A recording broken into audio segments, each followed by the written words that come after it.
더불어민주당 의원들이 미국 방문길에 올랐습니다. 조 바이든 당선인 측과 미국 의회에 문재인 정부의 한반도 평화 프로세스 지지를 호소하기 위한 목적입니다. 한미 의회 차원의 외교에 시동을 거는 모습인데 국민의힘은 보여주기식 쇼라고 평가절하하고 있습니다. 국회 취재기자 연결합니다. 우철희 기자. 네, 국회입니다. 네, 민주당 방미단이 워싱턴으로 향했다고요. 네, 그렇습니다. 민주당 한반도 TF 대표단 소속 의원들이 조금 전 인천국제공항을 통해 미국으로 출국했습니다. 국회 외교통일위원장인 송영길 의원과 윤건영, 김한정 의원이 방미단에 이름을 올렸습니다. 5박 6일 일정으로 미국 워싱턴 DC를 방문합니다. 방미의 가장 중요한 목적, 바로 바이든 미국 대통령 당선인과의 한반도 정책을 둘러싼 공감대 형성입니다. 국회 외교통일위원장인 송영길 의원의 출국 전 기자간담회 직접 들어보시죠.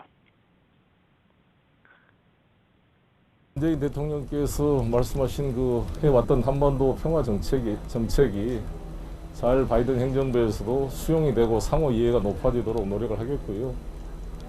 트럼프 대통령이 그때 추구했던 싱가포르 회담이 어떤 계승돼야 된다는 면에 대해서 이제 같이 공감대를 만들어볼 생각인데.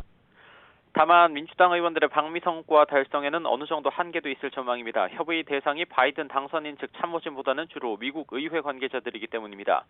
송영길 의원은 미 하원 외교위원장으로 유력한 브래드 셔먼 의원 등 미 의회와 연구기관 관계자, 스티븐 비건 현 국무부 부장관 등을 만나 북핵 문제와 한미동맹을 협의할 예정이라고 말했습니다. 트럼프 대통령의 대선 결과 불복으로 바이든 당선인 측 인수위 관계자들은 외국 정치인 면담을 금지하고 있어 만나기 어렵다면서 일정 조율을 위해 노력하고 있다고 언급했습니다. 민주당은 바이든 새 행정부가 출범하더라도 트럼프 현 행정부와 마찬가지로 한반도 평화 프로세스 재가동이 꼭 필요하다는 입장입니다. 바이든 당선인의 대통령 취임 뒤 한미 정상회담의 조기 개최 필요성을 강조하면서 의회 차원의 초당적인 외교 또한 빨리 가동해야 한다는 견해를 갖고 있습니다. 특히 다음 달 14일 국회 외교통일위 차원에서 여야를 아우르는 초당적인 방미단을 꾸려 미국을 방문하는 방안을 논의하고 있습니다. 국민의힘은 민주당의 이번 미국 방문에 대해서 어떤 입장을 갖고 있습니까? 네, 큰 의미를 두지 않는 모습입니다. 주호영 원내대표 YTN과의 통화에서 민주당이 아무런 준비도 없이 성급하게 미국 방문에 나섰다면서 보여주기식 쇼라고 평가절하했습니다.